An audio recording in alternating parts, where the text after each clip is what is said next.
Oh, now what? So now it's, a couple of things, but the first one based on what you just said is, okay, so now I want to ask you, how is my inner being wanting to communicate with me?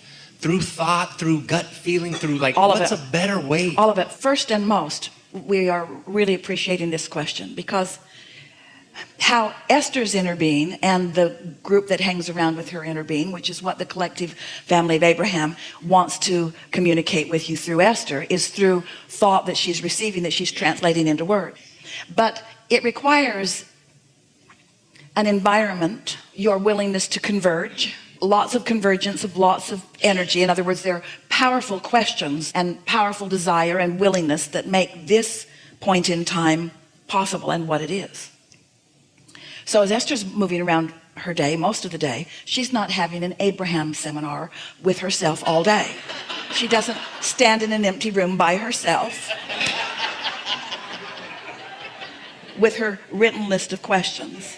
Mostly our communication with Esther comes through impulse to put herself into the place of timing so that she can witness the evidence of what she's been asking for. Does that make sense to you? Sometimes it will come in a string of thought. Always it comes with the underpinning of emotion. We're going to call clarity an emotion.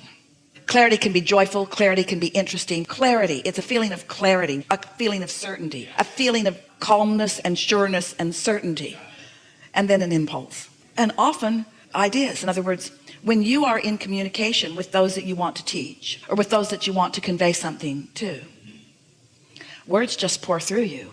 It comes in that form of words just pouring through you. And the key is to know for sure that you're in the receptive mode as you allow those words to pour, and that you don't leave the receptive mode and keep talking.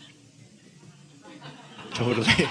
Yeah, and I can feel that. Because sometimes in communication, you might be talking with someone like our favorite friend just now, who you think she's coming along, but she's not really. Sure. Yeah.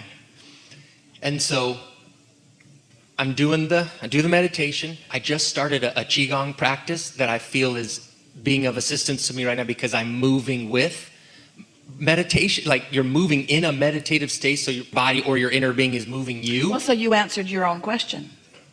Your question to us was, so I get into the receiving mode, and then how does that manifest? That's one way.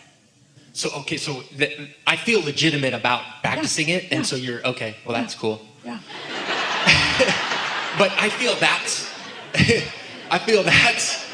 that's for my own healing of my own body, my own rejuvenation. That's for your own knowing that you're in the receptive mode. Those things are all given. That's happening. You don't have to do that movement in order to allow those things. Yeah, but the movement's cool. I feel the movement is healing to my body.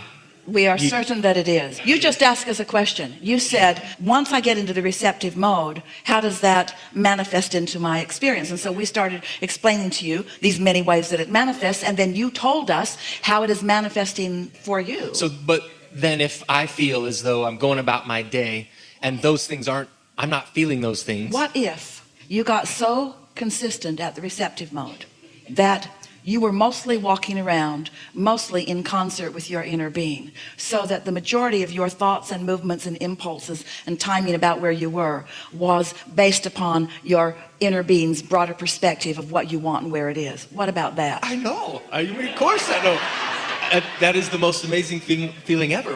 Those are the best days ever. Of course. Yeah. That's why I'm talking to you about this, because... So it's like that and many other things like it. Yeah. Let's focus in on something here. Let's acknowledge together, and you're ready to do it. Let's acknowledge together that creation is about co-creation, that you share this planet with so many others, and that law of attraction is about vibration, law of attraction is about momentum. But let's say the big word that we don't say very often. Let's say that creation, let's call it deliberate creation. Let's say creating what I want is about timing. It's about me rendezvousing. It's about rendezvousing, and rendezvousing is about timing. So if there are infinite, and there are, possibilities, probabilities, certainties that are all swarming around you, and if your inner being knows which of them is best for you right now, given what you want and what you believe, then as you get into that receptive mode and you are allowing those impulses, like you're practicing doing with this process, that you're allowing yourself to be moved or inspired by that broader knowing, then isn't your timing going to get really good? That doesn't only mean who you meet up with in the day. It means what their frame of mind is when you meet up with them. It means what their receptive mode readiness is, especially as a teacher, because you meet people all day, every day, that you have something for them or they have something for you, and it doesn't happen because one of it or the other of you is not in that receptive mode.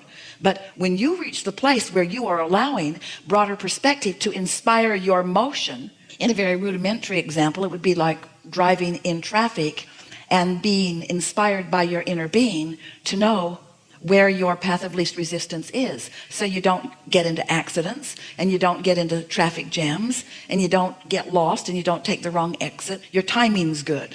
But we're not just talking about preventing trouble, we're talking about benefiting by the greatest access to the things that you want the most.